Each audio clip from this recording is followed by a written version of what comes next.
Welcome to Being a Parent, a series of short videos with strategies to help make family life less stressful. My name's Joshua Harwood. My name's Danielle Cumming.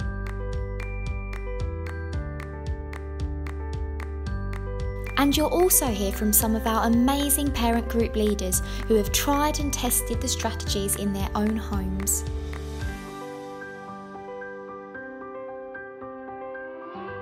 This video is about communication. To start with, there are 4 short video clips showing different parenting or communication styles. After each one, we'll stop and think about how the child might be feeling in themselves and how they'll be feeling towards the parent. Okay, Ben, I've asked you to tidy up your toys. Just tidy them up. Tidy them up! I've asked you a million times. Grandma's nearly here. Tidy them up! For goodness sake! Come on! Come on! It's not hard. Just do it! Do it for once! So this is what we'd call aggressive communication style, where the adult is using fear to get their point across. I can give an example of discussions that parents have had in the groups, and they said that the child felt that they had lost their confidence when the parent was using this style.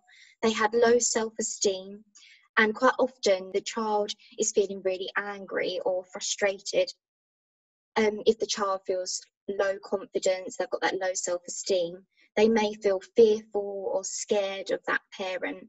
Whereas if they feel angry and frustrated in themselves, they may also feel that anger towards the parent. Ben, so, it's always a bit of a thing when Grandma comes and got to do some tidying up. Can you help me? No. I just can't be bothered. It's just, whatever. I don't care. What you saw here was a passive communication style, where the parent appears not to bother.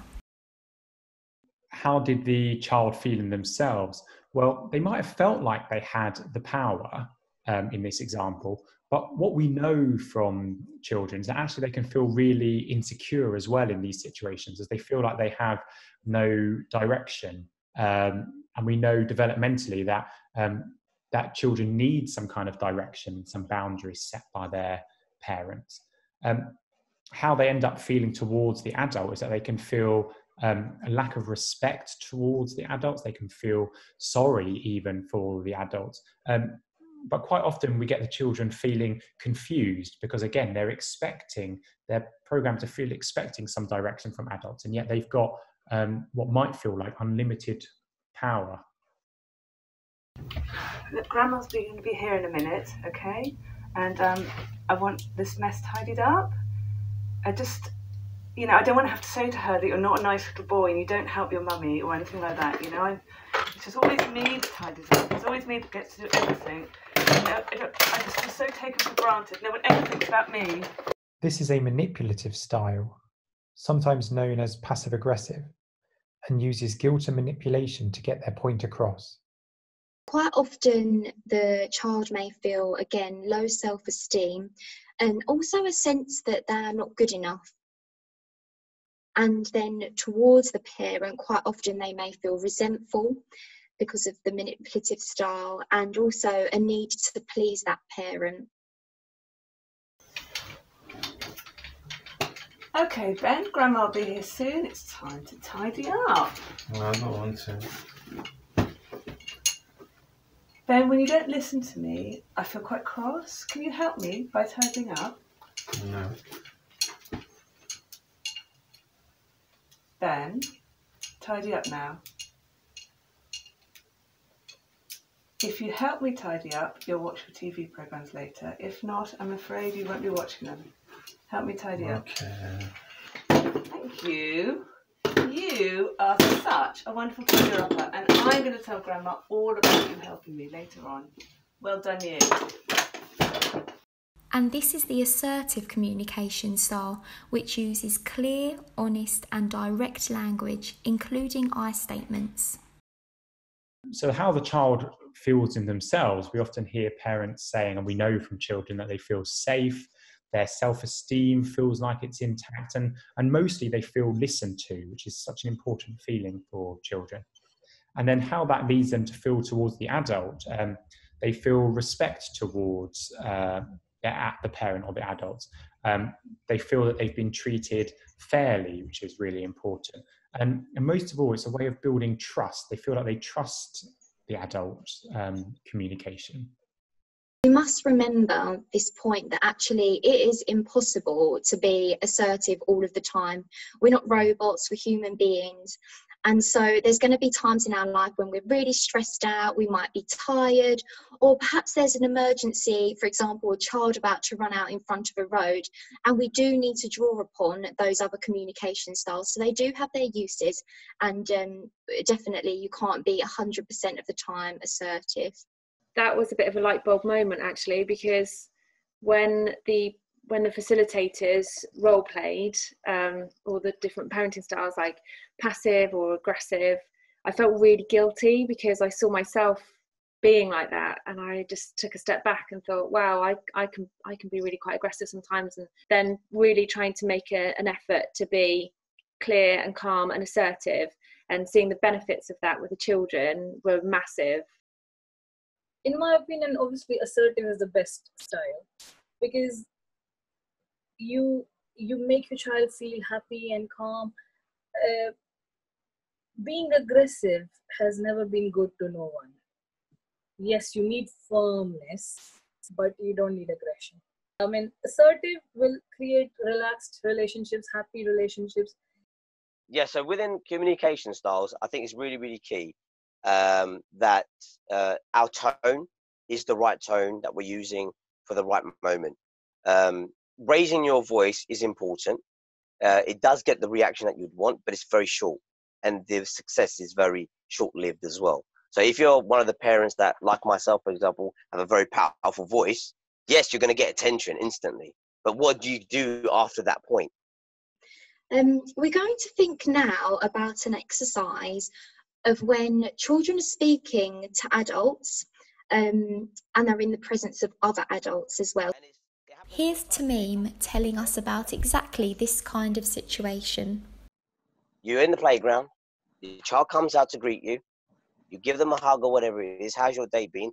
And a mum or a dad comes towards you and starts talking to you. The instant thing you do, you ignore your kid and you turn to the adult and you start talking to them. And that example, it actually made me cry when I initially thought about it, because I thought, how much that child must feel now. I've put them secondary, even though I say to them, they're primary, they're my first two, they're my, they're everything to me. Yet some random man who's just a mate of mine has turned up, and I've completely put, the kid could be showing you their work that they've done that day. They've got a reward, they've got a certificate, they've got a sticker, they've got a whatever. And you just blanked it. You just said, like, and then later on in that same time, you might be going back to the car and you've got all this behavior, you've got all this, they're running here, they're running there, they're doing this, things that you're like, what are you doing? Like, what are you doing? What are you doing that for? And you don't even think, simple things, actions are causing these reactions to happen. Yeah, quite often there's an initial discussion around how the parents feel quite guilty because they can recognise that actually this has happened to them and their children quite often without them even realising. It's really important to remember that it can be really hard to talk if we're not feeling like we're being listened to. So there's a few key points to try and remember, which is to try and give your full attention where possible, to try and make good eye contact, give an interested facial expression, appropriate levels of empathy, and try and face the person when you're listening to them. And this will really kind of give a feeling of respect and trust between you and make you feel like you're on the same level with your children. So that's just a few of the points to try and remember. You feel when you're not being listened to as not being cared about or loved. I wouldn't say worthless, that's a little bit too strong, but it just makes you feel unimportant, as if what you're saying is not valid. I think when you're not listened to, you feel like you don't matter, that you're not important, that everybody else's business matters more than you. And when that person that you're trying to talk to is your parent, and they haven't got any time for you because they want to talk to their friends, and they want to talk to the teacher, or they want to talk to the shopkeeper, or they want to watch the TV, or their phone pings and there's a message. And suddenly, I think as a child, that must make you feel very small and unimportant and unvalued, and that what you've got to say really doesn't count for that much. And then you may feel that the only way to be heard is to act in a way that's more negative, because you've tried the nice ways, and you've tried asking, and you've tried, you know, your normal ways, and they're not working. So I'm going to do something because I really want to be heard now. So I'm going to act in a way that I know is going to get their attention now. So then that may lead to those. So the need was to be listened to, and then the behaviour becomes negative because they're not being. We feel that when we come on this course that some miracle is going to happen, but it isn't a miracle that happens. It's we start to listen. Before we didn't really listen that much. We probably, a lot of us, if we admit to it, we probably were quite selfish, and we didn't use that skill that we say we are listening, but we're not really listening to anything. It's impossible to listen to our child in every single situation, but what we do need to do in those instances is say something like, I'm really interested in what you're telling me right now, but actually I've got to do this, and once I've finished I'll come back and listen again. And then it's really important to actually go back and listen to that story. We've thought here about different listening styles and different communication styles. So thanks very much, and we'll see you again soon. Thank you.